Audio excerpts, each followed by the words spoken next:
अस्सलाम वालेकुम रहमतुल्लाह। डियर स्टूडेंट्स, हमने class 10th physics Urdu medium के लिहाज से स्टार्ट की हुई है। इसका हम यूनिट नंबर 12 को लेकर चल रहे हैं। लास्ट वीडियो में आप लोगों को ये लाइट पाइप और एंडोस्कोप का टॉपिक करवा चुका हूँ। आज जो हमारे पास टॉपिक है, इससे आगे वाला हमारे पास टॉपिक है। टॉपिक स्टार्ट करने से पहले एक छोटी सी रिक्वेस्ट है, जिन स्टूडेंट्स ने अभी तक चैनल को सब्सक्राइब नहीं किया वो चैनल को सब्सक्राइब कर लें और वीडियो को लाइक और शेयर कर दें। टॉपिक स्टार्ट करते हैं। जो हमारे पास टॉपिक है 12/7 वाला, पुर्ज़म के ज़रिए रोशनी की रिफ्लेक्शन। ये सवाल हमारे पास आ सकता है इस तरह के, पुर्ज़म हमारे पास क्या है, और साथ में हमारे पास ये पूछा जा सकता है कि हमारे पास इसमें रोशनी की रिफ्रैक्शन की वजाहत करें। मेन पुर्ज़म हमारे पास क्या है और इसमें रोशनी की रिफ्रैक्शन के अमल की वजाहत करें। इसी तरह ये आप लोगों से लॉन्ग क्वेश्चन पूछा जा सकता है, और साथ में ये पूछा जा सकता है कि नेज़ा एंगल ऑफ डेविएशन की भी निशानदेही करें।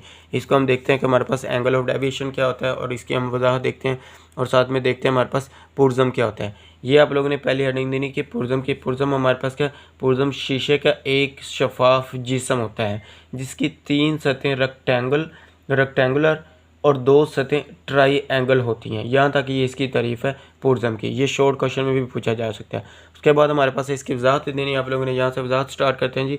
ट्राईएंगल पर पुर्ज़म की सूरत में खारिज होने वाली या इमर्जेंटिंग रे इंसिडेंट रे के पैरेलल नहीं होती। ये हमारे पास इधर से कोई इंसिडेंट रे आ रही है, इसके साथ हमारे पास एमरजेंट हमारे पास मीन पुर्ज़म के अंदर एंटर हो रही है, तो मीन हमारे पास ये रे और ये दोनों रे हमारे पास पैरेलल नहीं है। यही उसने हमारे पास ये लिखा हुआ है। ये रे पुर्ज़म के ज़रिए अपने असल रास्ते से हट जाती हैं। अब देखिए हमारे पास यहाँ से एंटर होगी तो उसके बाद हमारे पास ये असल रास्ते से हट जाती हैं। इंसिडेंट रे पी ई नुक्ता ई पर इंसिडेंट एंगल आई बनाती हैं, पी ई। अब देखिए हमारे पास ये पी और ई है, इसके दरमियान हमारे पास एंगल कौन सा बन रहा है, हमारे पास एंगल उसने कहा हमारे पास आई का बन रहा है। इंसिडेंट एंगल आई बनाते हुए नॉर्मल की तरफ ई एफ के साथ रिफ्रैक्ट हो जाती है। अब नॉर्मल हमारे पास कौन सा है, ये हमारे पास नॉर्मल है, उसने कहा ई एफ, तो ई और एफ के तरफ हमारे पास रिफ्रैक्ट हो जाती है। उसके बाद हमारे पास क्या कहता है जी, रिफ्रैक्टेड रे ई एफ पर पुर्ज़म के अंदर एंगल आर बनाते हुए पुर्ज़म के दूसरे रुख की तरफ चली जाती है।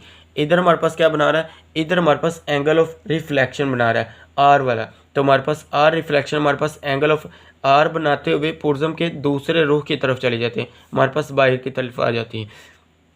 ये रे पुर्ज़म से नुक्ता एफ पर एंगल ई बनाते हुए बाहर निकल जाती है। हमारे पास ये देखिए ई का एंगल बनाते हुए हमारे पास बाहर निकल जाती है। लिहाजा इमर्जेंटिंग रे F S incident ray P E के पैरेलल नहीं होती।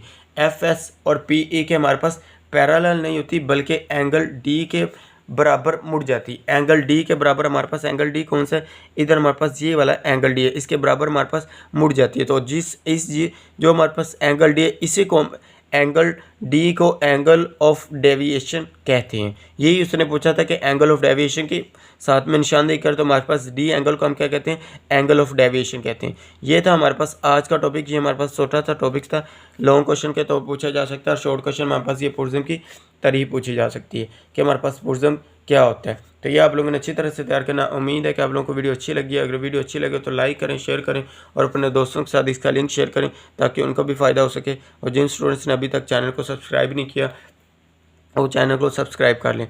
लास्ट में मैं आप लोगों को ये बता दूं कि इसमें आप लोगों ने साथ में इसकी डायग्राम भी बनानी है। ओके, अल्लाह हाफिज़, थैंक यू।